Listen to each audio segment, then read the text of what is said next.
Depois de um ano de 2022 que foi marcado pela guerra da Rússia contra a Ucrânia, acendeu um alerta sobre como as situações geopolíticas podem também afetar a economia.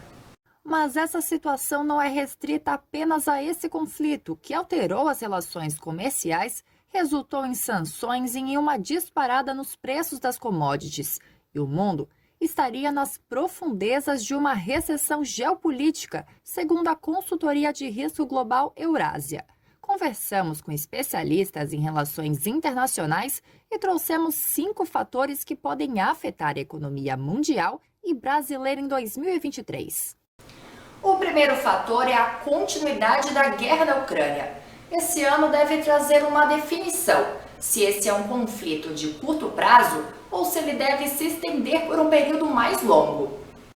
Para saber se no final das contas vai ser uma guerra duradoura, isso muda tudo, né? Porque se é uma guerra que já acabou agora, fevereiro, março, abril, sei lá, você já pode começar a tentar olhar para business as usual, né? Começar a voltar para certos para as coisas de maneira como eram antigamente, algumas coisas, não todas. Depois eu falo sobre isso. Agora, se a gente começa a ver que essa guerra não tem cenário para terminar, a gente começa a criar as soluções que eram soluções temporárias para lidar com a situação da guerra, vão começar a ficar permanentes. Então você vai começar a fortalecer essas soluções como onde é que eu vou me abastecer de grãos a partir de agora? Né? Tá difícil eu vir da Ucrânia, eu vou começar a olhar para outros mercados, vou começar a consolidar outras parcerias. A ideia de mexer a produção global, a cadeia, você vai começar a organizar. A própria ideia, por exemplo, e aí esse ano vai ser um ano importante para saber o quanto que a Europa vai conseguir se descolar, de certa maneira, da Rússia em termos é, de recursos energéticos, isso vai ser fundamental para reorganizar a estrutura do mercado de energia internacional. O segundo ponto de atenção é o aumento da tensão entre os Estados Unidos e a China, principalmente depois da visita a Taiwan de Nancy Pelosi, que era a representante da Câmara dos Deputados americana. De acordo com a Control Risks, esse é o principal risco geopolítico de 2023. A consultoria de riscos mundial considera um embate improvável, mas isso não é um consenso entre os especialistas. Na cultura chinesa, depois do século XIX, em que os europeus se impuseram à China e praticamente a China entrou numa guerra civil desde os anos 30 do século XIX até 49, quando o Partido Comunista Chinês chegou no poder, é conhecido como, né, o século de humilhação. Então, para a cultura chinesa, unidade territorial é essencial. Portanto, enquanto o Partido Comunista Chinês não conseguir retomar Taiwan, sofre sempre um fantasma de uma possível rebelião da população. Por quê?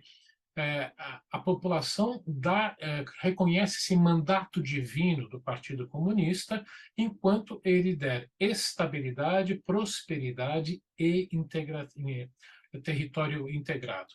Portanto, pro partido, Taiwan é essencial.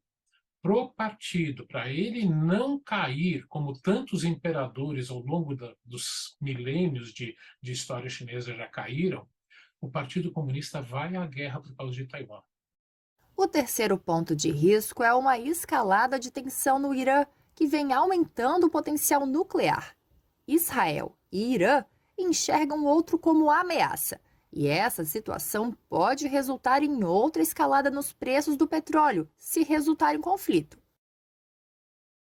O quarto ponto de atenção é uma indefinição da situação da China, que vem apresentando um aumento do poder do Partido Comunista, a flexibilização das medidas contra a Covid-19 e ainda outras mudanças internas, como a diminuição da população.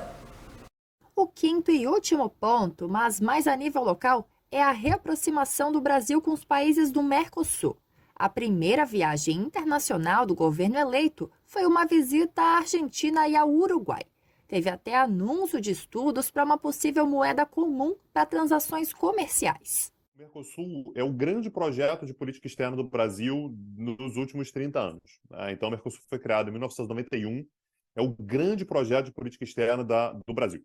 Então, é um projeto genuinamente brasileiro e que beneficia muito o Brasil.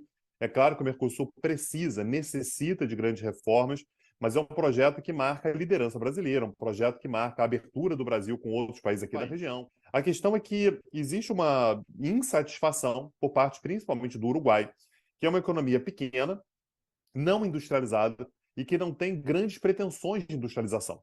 Então é um país que olha para o Mercosul e fala assim, olha, essa estrutura aqui do Mercosul, que estabelece um comércio preferencial entre os seus 4 membros, né, Brasil, Argentina, Paraguai e Uruguai, e não me permite assinar acordos bilaterais, ou seja, entre o Uruguai diretamente com outro país, para mim talvez não interesse. E isso acontece porque o Mercosul tem a tarifa externa. Então, a viagem que o presidente Lula fez agora, tanto a Buenos Aires quanto a Montevidéu, foi no sentido de tentar estabelecer um caminho para resolver esse climão que ficou no Mercosul e não conseguiu. E você acha que mais algum fator geopolítico pode afetar a economia mundial ou a brasileira em 2023? Então responde aqui nos comentários e não deixa de seguir o nosso canal. Por hoje eu vou ficando por aqui e até a próxima!